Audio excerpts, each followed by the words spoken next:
Selamat datang di channel Alur Donghua. Sebelum menonton, silahkan subscribe, biar Mimin tambah semangat update-nya. Menghadapi kekuatan tiba-tiba Han Li, Feng Wuchen sedikit bingung. Namun, dia dengan cepat berbalik dan berlari ke kedalaman aula. Ada pintu masuk lain di sana, dan itu mengarah lebih dalam ke aula. Han Li menggerakkan kakinya lalu menghilang. Sebuah lubang besar meledak terbuka di tanah, dan kerikil yang tak terhitung jumlahnya terbang kemana-mana. Feng Wuchen baru saja melarikan diri beberapa ratus kaki jauhnya ketika suara melengking datang dari belakangnya. Bayangan putih buram mengejarnya dengan sangat cepat. Ada gelombang udara putih yang mengepul di sekelilingnya, dan dia muncul di belakangnya dalam sekejap mata. Lengan tebal terentang dari gelombang udara seperti kilat. Lubang mistik di atasnya bahkan mengeluarkan cahaya bintang yang sangat terang. Hampir tidak mungkin untuk melihat dengan mata telanjang saat itu hancur. Kekosongan di dekatnya tampaknya telah terpengaruh oleh pukulan itu. Itu benar-benar terdistorsi, dan area ruang yang luas ditekan lapis demi lapis. Tubuh Feng Wuchen menegang. Gelombang tekanan spasial melonjak dari segala arah, menyebabkan kecepatannya menurun dengan cepat. Ekspresinya berubah drastis. Dia tahu bahwa tidak mungkin baginya untuk melarikan diri. Dia meraung dan berbalik dengan kecepatan kilat. Kedua pedang ular itu melintas di atas kepalanya, dan semua kekuatan di tubuhnya melonjak ke dalam kedua pedang itu. Cahaya bintang yang menyilaukan meletus dari pedang ular, dan lebih dari selusin titik cahaya bintang muncul di permukaannya. Bintik-bintik cahaya bintang kemudian menyatu untuk membentuk sepasang pedang cahaya bintang besar yang berukuran beberapa puluh kaki. Pedang kemudian tumpang tindih dalam upaya untuk memblokir Heaven Crushing Fist. Tinju Han Li menabrak kedua pedang itu. Dengan retakan, pedang bintang raksasa meledak seketika, berubah menjadi pecahan cahaya bintang yang tak terhitung jumlahnya yang ditembakkan ke segala arah. Kedua pedang ular itu juga hancur sedikit demi sedikit. Sementara itu, tubuh Feng Wuchen seperti tiang kayu yang dihancurkan ke tanah oleh pukulan yang menghancurkan bumi. Lututnya langsung tenggelam ke tanah. Tinju emas tidak berhenti sama sekali dan mengenai kepala Feng Wuchen. Wajah Feng Wuchen dipenuhi dengan keterkejutan. Dia tidak bisa bereaksi sama sekali, apalagi menghindar. Cahaya putih menyilaukan melintas di kepalan tangan Han Li, dan tubuh Feng Wuchen langsung ditelan. Tubuh Feng Wuchen hancur sedikit demi sedikit dalam cahaya putih. Sama seperti dua pedang ular itu, dia berubah berkeping-keping dari ujung kepala sampai ujung kaki dalam sekejap mata. Baru saat itulah Han Li muncul kembali, dan cahaya bintang di sekujur tubuhnya memudar dalam sekejap. Gelombang ki yang bergejolak di sekitarnya juga mereda. Ekspresinya tenang saat dia menarik lengannya. Bahkan jika Feng Wuchen secara kebetulan bertemu di reruntuhan besar, tidak peduli berapa banyak kekuatannya meningkat, dia tidak akan menjadi tandingannya dalam waktu singkat. Dia tidak ingin membunuhnya tanpa alasan, tetapi karena dia bersikeras untuk datang, dia tidak keberatan mengirimnya ke alam baka. Han Li hendak berjalan ke depan saat dia tiba-tiba berseru pelan.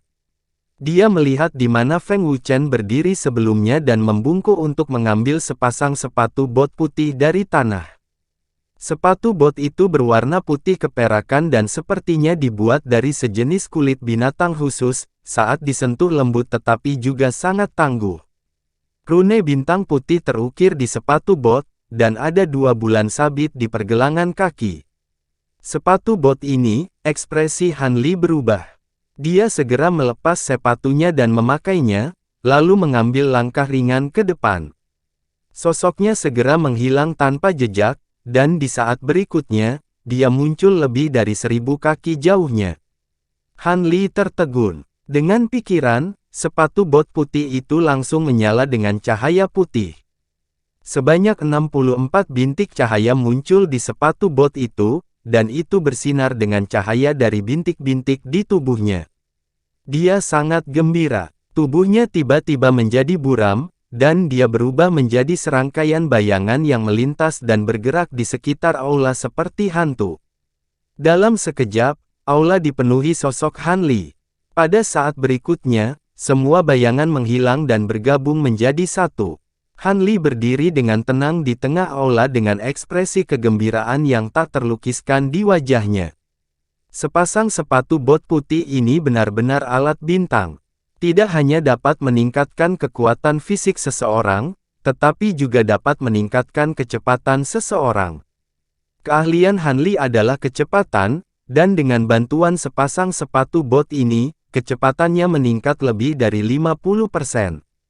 Saat itulah sepatu bot belum sepenuhnya disempurnakan. Setelah sepatu botnya benar-benar disempurnakan, kecepatannya mungkin akan meningkat 30% lagi. Nilai sepatu bot itu pasti lebih tinggi dari Star Shield-nya. Tidak heran jika Feng Wuchen begitu percaya diri dan menantangnya setelah mendapatkan harta ini. Sayangnya, perbedaan kekuatan di antara keduanya terlalu besar, dan sepatu bot itu tidak bisa menggantikannya. Semakin Han Li melihat sepatu bot di kakinya, semakin dia menyukainya.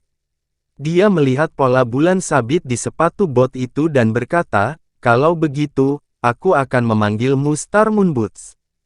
Setelah berganti menjadi Star Moon Boots, langkah kaki Han Li menjadi lebih ringan bahkan jika dia tidak menggunakan teknik White Sun Soaring. Dia terbang melewati reruntuhan. Meski tidak secepat terbang tertiup angin, dia sepertinya bisa bergerak bebas. Han Li berjalan di sepanjang terowongan di belakang aula dan terus menuju bagian dalam altar. Jalan di depannya tiba-tiba memanjang ke bawah.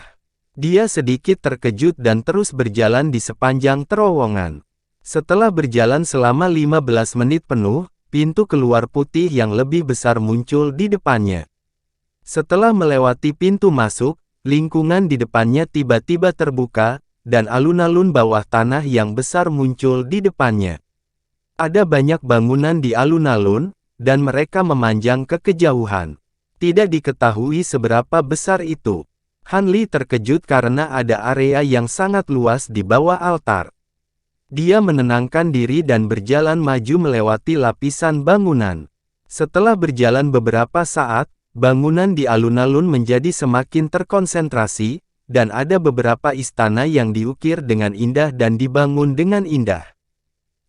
Setelah memeriksa semuanya, Han Li menemukan bahwa semua perabotan di ruangan itu telah benar-benar rusak, dan tidak ada alat bintang atau harta yang dapat ditemukan. Sebaliknya, ada beberapa boneka yang tersisa yang masih memiliki sisa energi, dan mereka menyerangnya beberapa kali, yang semuanya dengan mudah diurus olehnya. Setelah mencari beberapa saat, dia kehilangan minat dan mulai mempercepat perjalanannya. Ketika dia tiba di atas aula batu hitam bundar, dia tiba-tiba mengangkat alisnya sedikit, dan dia mendarat dengan ringan di aula batu itu. Setelah itu, dia berbalik ke arah lain dan menurunkan tubuhnya untuk mendarat di tanah. Dia berlari di sepanjang jalan batu menuju menara batu 7 lantai di sebelah kiri. Ketika Han Li tiba di depan menara batu yang pintunya sudah hancur, dia tidak berhenti sama sekali. Dia langsung masuk ke dalam, dan dengan cepat tiba di puncak menara. Dia berjongkok di depan jendela di sebelah kiri, dan melihat ke kejauhan. Lebih dari 1000 kaki jauhnya, di tengah halaman setengah lingkaran, ada sebuah kotak batu putih yang terlihat seperti arena seni bela diri. Ada 4 sosok yang berkedip-kedip di alun-alun, dan sepertinya mereka sedang bertarung. Karena jaraknya, keempat sosok itu melintas sangat cepat, dan karena jaraknya, Han Li tidak dapat melihat penampilan mereka dengan jelas pada awalnya.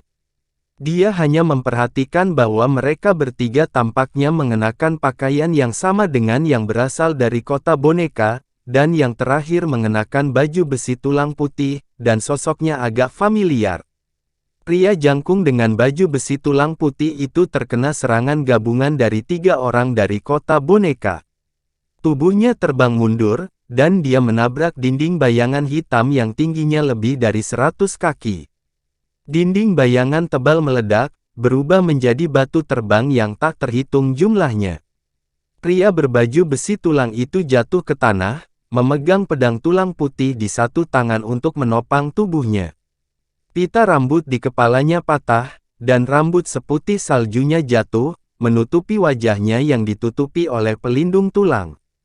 Si Chuan Kong. Ketika Han Li melihat wajahnya dengan jelas, dia tidak bisa menahan diri untuk tidak tergerak. Dia sedikit mengernyit, dan saat dia hendak maju untuk menyelamatkannya, dia mendengar salah satu dari 3 orang di bawah berkata, "Kakak ke-13, aku benar-benar tidak berharap bertemu denganmu di alam kosong skala akumulasi. Kamu datang untuk mati atas kemauanmu sendiri, jangan salahkan aku." Saat dia selesai berbicara, dia melepas kerudung hitam yang menutupi wajahnya, dan memperlihatkan wajahnya. Itu adalah pangeran pertama, Xi Zanfeng. Hati Han Li tiba-tiba menegang. Dia tidak berpikir bahwa dia secara kebetulan akan terjebak dalam keributan antara pangeran. Baru kemudian dia ingat bahwa dia merasa ada 3 orang di kota boneka yang sedikit aneh.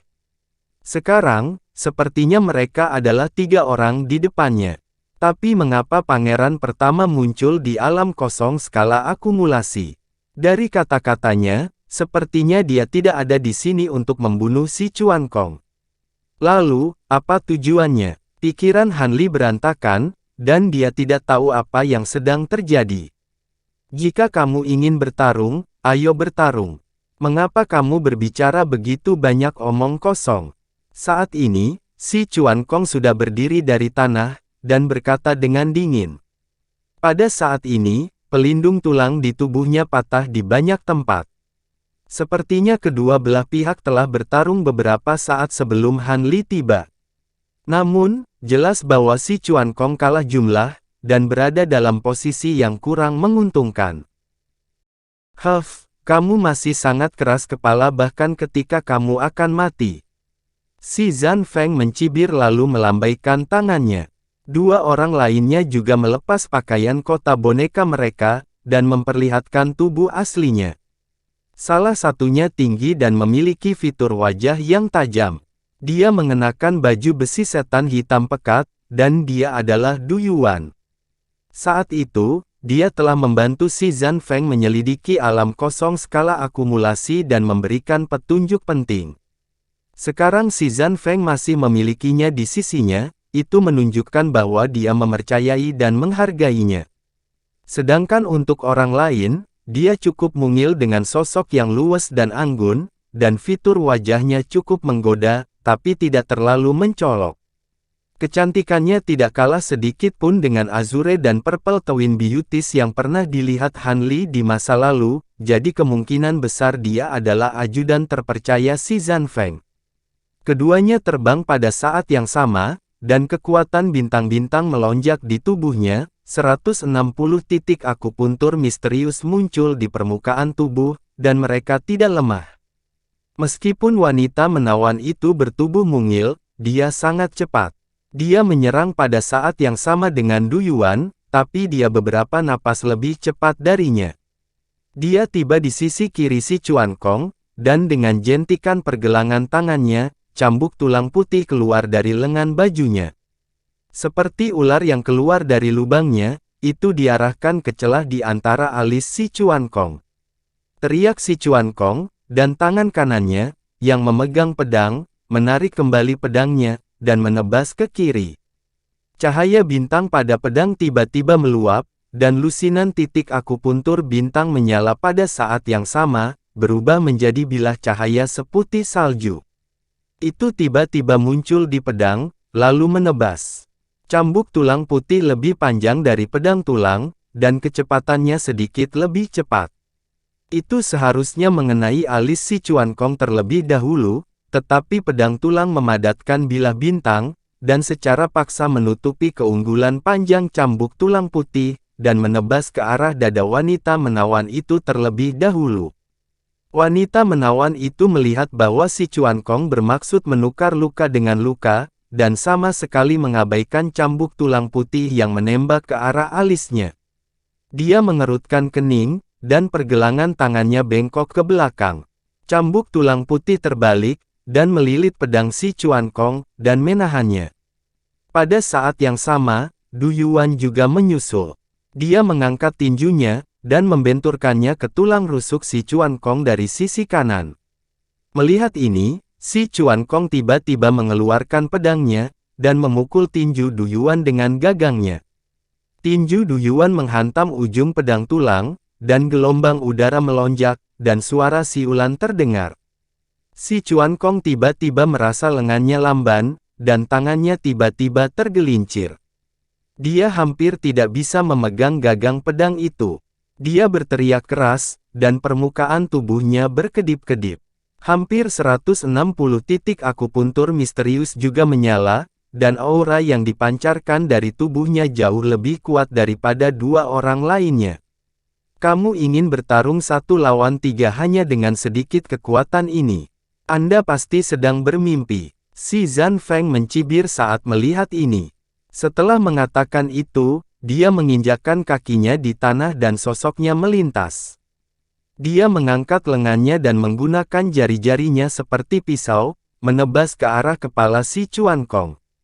Serangkaian titik akupuntur misterius menyala di lengannya dan cahaya putih melonjak di telapak tangannya. Itu seperti pedang tajam, memancarkan gelombang fluktuasi yang menakutkan. Si Chuan Kong tampaknya telah merasakan ancaman serangan ini dan berjuang untuk menarik pedangnya untuk menahannya. Namun, tubuhnya dijepit oleh wanita itu dan Du Yuan, dan dia tidak dapat melepaskan diri. Han Li mengutuk dalam hati dan hendak bergegas keluar dari menara. Pada saat ini, ada perubahan mendadak. Tiba-tiba, cahaya hitam bersinar di depan dada Si Chuan Kong. Kemudian, benda seperti liontin jatuh dari dadanya, dan pecah berkeping-keping dengan suara "bada". Setelah itu, pusaran cahaya hitam meletus dari dalam, dan binatang bersisik yang tingginya lebih dari 100 kaki dan berpenampilan seperti kera iblis dengan paku yang tak terhitung jumlahnya di sekujur tubuhnya muncul, menyerang langsung ke arah Si Zhan Feng. Suara tajam yang terdengar seperti benturan logam bisa terdengar. Lengan Si Chuan Kong mendarat dengan keras di kepala binatang skala kera iblis dan dikirim terbang. Han Li sedikit terkejut saat melihat ini. Penampilan kera iblis persis sama dengan binatang bersisik ganas yang dipenjara di kandang hitam indah yang diberikan kakak ketiga Si Chuan Kong kepadanya bertahun-tahun yang lalu. Setelah binatang skala kera iblis menjatuhkan Si Chuan Kong, ia berbalik dan mengayunkan telapak tangannya ke arah wanita menawan itu. Yang terakhir mencabut cambuk tulang di tangannya dan melompat ringan, menghindari serangan itu. Dia tidak mencoba melawannya secara langsung. Di sisi lain, sosok Du Yuan melintas dan dia muncul di sisi kanan monster skala kera ajaib. Dia mengangkat tinjunya dan meninju. Meskipun kera iblis itu besar, reaksinya tidak lambat sama sekali. Itu memutar pinggangnya dan meninju ke belakang. Kedua tinju bertabrakan dan tabrakan keras meletus. Kekosongan bergetar dan aura kekerasan menyapu ke segala arah. Sosok Si Chuan Kong melompat, dan dia benar-benar meminjam kekuatan ini untuk terbang mundur dalam upaya melarikan diri dari tempat ini. Namun, saat dia melompat ke udara, dia mendengar suara gemuruh. "Di mana Anda pikir Anda akan pergi?" Setelah ini, cahaya putih melintas di atas kepala Ling Chen saat Si Zhan Feng sekali lagi menebas dengan tangannya. Kecepatannya sangat cepat sehingga Si Chuan Kong bahkan tidak sempat mengangkat pedangnya untuk memblokir serangan. Dia hanya bisa secara naluriah bersandar ke belakang. Seberkas cahaya putih melintas melewati wajahnya dan meluncur turun ke dadanya. Sehelai rambut putih berkibar di udara, dan noda darah yang sangat panjang muncul di pipi Si Chuan Kong. Armor tulang yang menutupi wajahnya pecah dengan suara retak, dan darah menyembur keluar dari dadanya. Tubuh Si Chu Kong jatuh ke tanah dan Si Zhan Feng mengejarnya, menginjak dadanya. Bumi berguncang hebat, dan debu beterbangan ke segala arah. Tubuh Si Chuan Kong tertanam di tanah, dan dia memuntahkan darah tanpa henti. Tanah di bawahnya dipenuhi retakan, yang sepadat jaring laba-laba.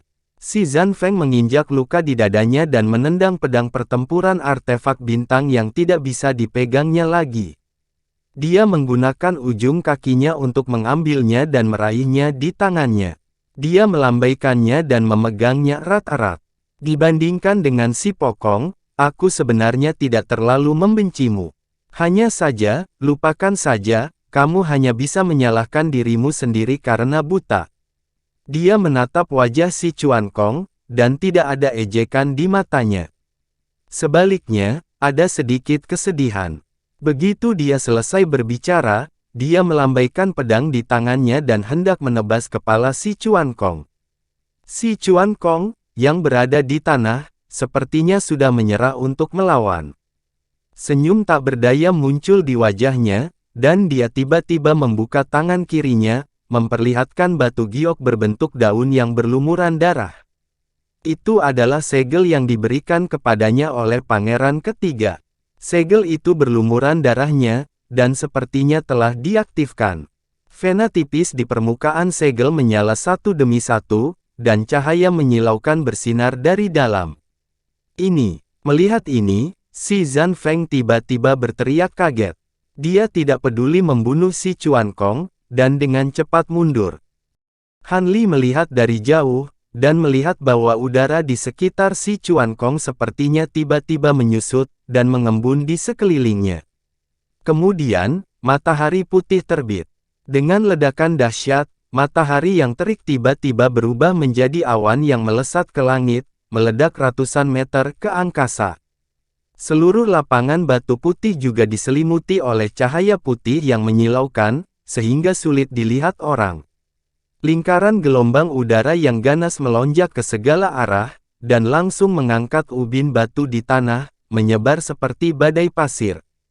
Han Li berdiri di atas menara, dan embusan udara panas bertiup ke arahnya, menyebabkan wajahnya sakit, dan dia hampir tidak bisa membuka matanya. Dia hanya bisa merasakan menara batu itu bergetar hebat, dan debu berjatuhan darinya, seolah-olah akan runtuh kapan saja.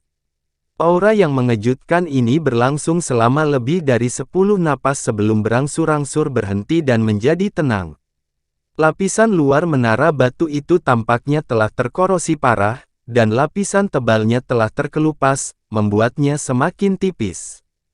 Han Li berpegangan pada ambang jendela, dan alisnya terjalin erat.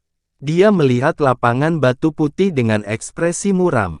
Namun, tempat itu sudah menjadi kosong, hanya menyisakan sebuah lubang besar yang dalamnya lebih dari 100 kaki dan radius lebih dari 100 kaki. Lantai batu dan dinding istana yang awalnya ada di sekitarnya semuanya telah berubah menjadi abu terbang, menghilang tanpa jejak. Di tengah lubang, sesosok tubuh rusak berlumuran darah hitam terbaring tak bergerak, dan tidak diketahui apakah dia hidup atau mati. Pada saat ini, dada orang itu tiba-tiba naik dan turun dengan keras, seolah-olah dia tiba-tiba terbatuk. Dia benar-benar terbangun. Rambut di kepalanya jatuh ke samping, dan wajah berlumuran darah terungkap. Itu adalah si Chuan Kong. Untuk beberapa alasan, setelah menggunakan segel yang diberikan si Pokong padanya, dia tidak hanya tidak berteleportasi kembali ke wilayah iblis, tetapi dia juga mengalami pukulan yang begitu berat. Si Chuan Kong berjuang untuk duduk, tetapi saat dia bergerak, rasa sakit yang menyayat hati melonjak dari seluruh bagian tubuhnya, menyebabkan dia mengeluarkan teriakan kesakitan yang tertahan. Kamu sebenarnya masih hidup di bawah kekuatan Sky Shattering Talisman. Ini hanyalah sebuah fantasi. Pada saat ini, si Zanfeng perlahan berjalan ke tepi lubang dengan Du Yuan, dan memujinya sambil bertepuk tangan. Setengah dari pakaiannya robek, dan bahkan baju besi bagian dalam yang dia kenakan sebagian besar rusak. Lengan dan bahu kanannya berdarah, dan banyak bagian tulangnya terlihat.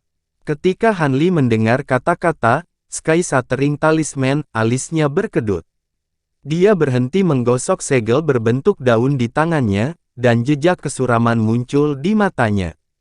Jika dia benar-benar menggunakan jimat ini ketika dia melewati jurang hitam dan badai spasial untuk memasuki reruntuhan besar, sebagian besar orang dari kota Suan dan kota boneka pasti sudah mati sekarang. Si Chuan Kong, yang terbaring di tengah lubang, mengabaikan kata-kata pangeran pertama, dan masih berjuang untuk duduk. Namun, dia tidak bisa menggerakkan tubuhnya sama sekali, dan hanya lehernya yang masih bisa bergerak, menyebabkan tubuhnya bergoyang terus-menerus, menghilangkan beberapa bekas hangus yang menutupi tubuhnya. Namun, saat noda darah dan abu pakaian serta armornya berjatuhan, kilau seputih salju terungkap di bawah tanda hangus di tubuhnya. Dia dibungkus dengan lapisan kain muslin putih yang sangat tipis. Ini adalah jubah bulu rubah bintang. Tidak heran Anda bisa selamat dari ledakan yang begitu kuat. Ternyata Anda memiliki harta ini untuk melindungi Anda. Saat itu, saya pikir Ibu licik Anda menyukai si Pokong dan akan menyerahkan harta ini kepadanya. Aku tidak menyangka dia akan memberikannya padamu. Si Zhan Feng mendecakkan lidahnya dengan heran dan mengejek. Ketika si Chuan Kong mendengar ini, wanita lembut dan cantik yang selalu memiliki senyum lembut di wajahnya muncul di benaknya. Dia ingat bagaimana dia selalu memanggil namanya dan nama saudara ketiganya dengan lembut, dan bagaimana dia mewariskan jubah bulu kepadanya sebelum dia meninggal. Wanita lembut dari klan rubah tidak pernah mengatakan sepatah kata pun kebencian bahkan sampai kematiannya.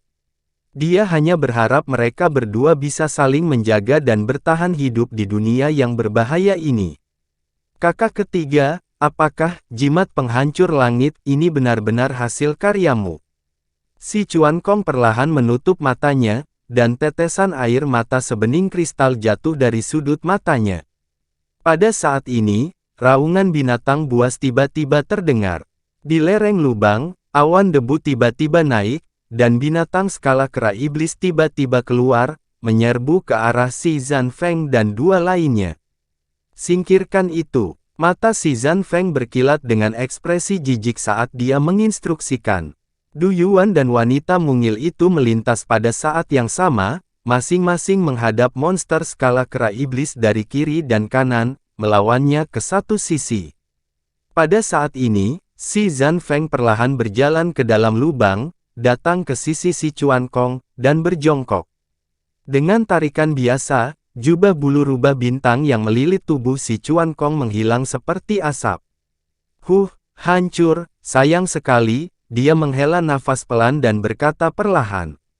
Setelah mengatakan itu, dia menoleh untuk melihat si Chuan Kong dengan tatapan sedih di matanya. Dia memegang pedang di satu tangan dan mengarahkan ujung pedang ke dada si Chuan Kong. Kakak, bagaimana menurutmu karakter kakak ketigaku? Pada saat ini, si Chuan Kong tiba-tiba membuka matanya, dan ekspresi matanya telah kembali normal. Dia mengajukan pertanyaan yang tampaknya aneh. Ketika si Zhan Feng mendengar ini, dia mengerutkan kening dan berpikir sejenak sebelum berkata dengan serius, aku tidak pernah bisa melihatnya. Dikatakan bahwa orang yang paling memahamimu selalu menjadi musuhmu. Bahkan kakak laki-laki, kamu tidak dapat melihat melalui kakak ketigaku. Sepertinya aku selalu picik, si Chuan Kong menghela nafas dan berkata perlahan. Baiklah, saatnya untuk mengirimmu ke jalanmu, kata si Zhan Feng perlahan karena dia tidak mengerti arti di balik kata-kata si Chuan Kong. Si Chuan Kong tersenyum ringan, lalu dia menutup matanya sekali lagi. Mata si Zhan Feng menyipit, dan dia menghilangkan kemurungan di hatinya. Dia memutar pergelangan tangannya sedikit dan hendak menusuk jantung si Chuan Kong.